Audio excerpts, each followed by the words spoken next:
Assalamualaikum warahmatullahi wabarakatuh. Terima kasih teman-teman semua, sahabat YouTube Denny Henata sudah bergabung dan menyimak pada channel ini. Pada kesempatan kali ini saya akan memberikan informasi tentang bagaimanakah intervensi program Keluarga Harapan (PKH) dalam pencegahan dan penanganan stunting.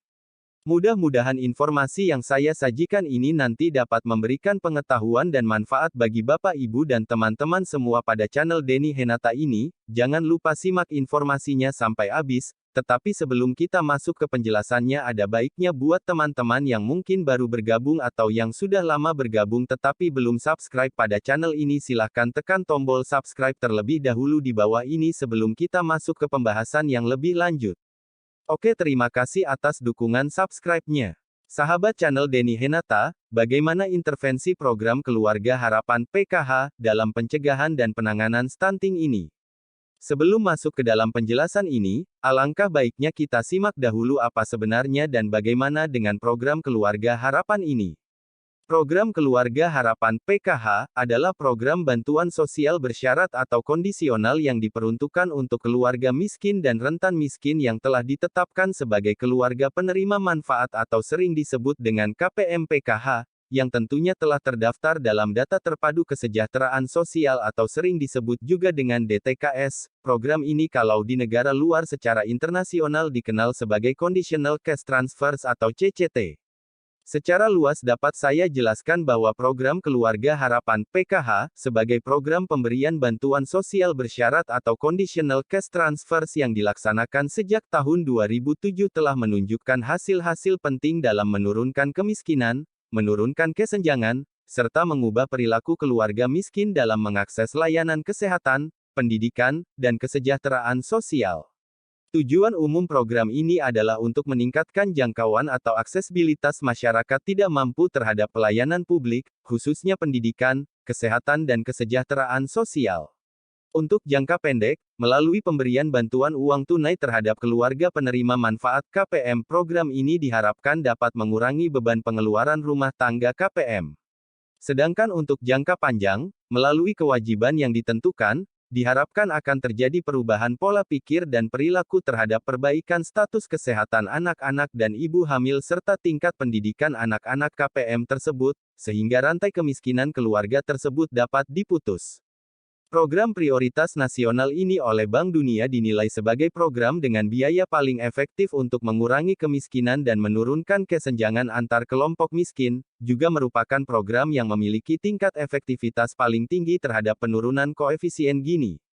Berbagai penelitian lain menunjukkan bahwa PKH mampu mengangkat penerima manfaat keluar dari kemiskinan, meningkatkan konsumsi keluarga, bahkan pada skala yang lebih luas mampu mendorong para pemangku kepentingan di pusat dan daerah untuk melakukan perbaikan infrastruktur kesehatan dan pendidikan. Penguatan PKH dilakukan dengan melakukan penyempurnaan bisnis proses, perluasan target, dan penguatan program komplementer. Harus dipastikan bahwa keluarga penerima manfaat KPM PKH mendapatkan subsidi BPNT atau sembako, jaminan sosial KIS, KIP, bantuan rutilahu, pemberdayaan melalui KUB, termasuk berbagai program perlindungan dan pemberdayaan sosial lainnya, agar keluarga miskin segera keluar dari kungkungan kemiskinan dan bisa mandiri atau bisa sejahtera. Sebagai sebuah program bantuan sosial bersyarat, PKH membuka akses keluarga miskin terutama ibu hamil dan anak untuk memanfaatkan berbagai fasilitas layanan kesehatan Faskes dan fasilitas layanan pendidikan Fasdik yang tersedia di sekitar mereka. Manfaat PKH juga mulai didorong untuk mencakup penyandang disabilitas dan lanjut usia dengan mempertahankan taraf kesejahteraan sosialnya sesuai dengan amanat konstitusi dan nawacita Presiden Republik Indonesia. Melalui PKH, KPM didorong untuk memiliki akses dan memanfaatkan pelayanan sosial dasar kesehatan, pendidikan, pangan dan gizi, perawatan, dan pendampingan, termasuk akses terhadap berbagai program perlindungan sosial lainnya yang merupakan program komplementer secara berkelanjutan. PKH diarahkan untuk menjadi Center of Excellence penanggulangan kemiskinan yang mensinergikan berbagai program perlindungan dan pemberdayaan sosial nasional. Mengapa PKH menjadi program prioritas nasional? Karena 1. PKH mempunyai dampak langsung yang signifikan terhadap pengurangan kemiskinan dan kesenjangan. 2. Meningkatkan daya beli masyarakat yang kurang mampu. 3. PKH telah terbukti menjadi program bantuan sosial yang mendorong kreativitas keluarga dalam meningkatkan produktivitasnya. 4. Meningkatkan kualitas sumber daya manusia dalam keluarga. Kemudian, PKH dapat mendukung banyak bidang prioritas pemerintah, di antaranya adalah 1. Menurunkan angka gizi buruk dan stunting. 2. Meningkatkan pencapaian pendidikan dan mengurangi angka putus sekolah. 3. Menjadi epicentrum program-program penanggulangan kemiskinan secara terintegrasi atau komplementaritas dengan BPNT atau sembako, KIS, KIP, subsidi listrik, subsidi LPG 3 kg, rutilahu, sertifikasi kepemilikan tanah, bansos Pemda, dan lain sebagainya. 4. Meningkatkan inklusi keuangan pada kelompok masyarakat yang berpenghasilan rendah termasuk akses pada kredit UMKM. Dan 5. Menjangkau daerah tertinggal, terpencil dan perbatasan antar negara. Lalu, bagaimana kebijakan bantuan PKH dapat menjawab tantangan percepatan pencegahan dan penanganan stunting? Kebijakan bantuan sosial atau bansos berupa PKH ini dapat menjawab tantangan percepatan pencegahan dan penanganan stunting karena dengan adanya program bantuan sosial ini dapat memberikan stimulus sekaligus pemberdayaan kepada masyarakat miskin yang telah terdaftar sebagai KPM PKH dalam hal seperti membantu memenuhi keperluan dan kebutuhan pendidikan dan kesehatan anak KPM, serta kemudahan dalam mengakses informasi yang valid dengan menjadi KPM PKH. Sehingga membuat masyarakat miskin yang mendapatkan manfaat dari program ini dapat juga bersama-sama berkontribusi dan membantu pemerintah dalam mempercepat pencegahan dan penanganan stunting di Indonesia. Apa capaian yang sudah didapat dari program bantuan sosial PKH dalam upaya pencegahan dan penanganan stunting? Dengan adanya PKH ini, KPM mendapatkan bantuan berupa uang yang dapat membantu keperluan maupun kebutuhan KPM. Baik itu untuk memenuhi kebutuhan gizi anak baduta balita atau untuk keperluan pendidikan anak. Selain itu dalam PKH juga ada tersedia kelas P2K2 atau FDS yang dapat memberikan informasi dan ilmu pembelajaran yang bermanfaat kepada KPM termasuk cara mengasuh, merawat anak, informasi tentang gizi, kesehatan ibu hamil, bayi, dan lingkungan, penerapan pola hidup bersih dan sehat, cuci tangan pakai sabun, dan lain sebagainya yang diberikan pendamping sosial PKH dalam setiap pertemuan bulanan bagi KPM PKH, sehingga KPM mengetahui dan paham tentang mencegah potensi-potensi stunting terhadap anak diri mereka sendiri dan keluarga lain mereka. Apakah itu stunting? Stunting adalah kondisi gagal tumbuh pada anak berusia di bawah 5 tahun atau balita akibat kekurangan gizi kronis dan infeksi berulang terutama pada periode 1000 hari pertama kehidupan atau disebut dengan 1000 HPK. Periode 1000 HPK merupakan periode pertumbuhan dari janin hingga anak berusia 24 bulan. Anak dikategorikan mengalami stunting apabila tinggi badannya berada di bawah -2 standar deviasi panjang atau tinggi anak seumurnya menurut UNICEF, WHO tahun 2018. Penyebab stunting bersifat multidimensional, tidak hanya kemiskinan dan akses pangan tetapi juga pola asuh dan pemberian makan pada balita.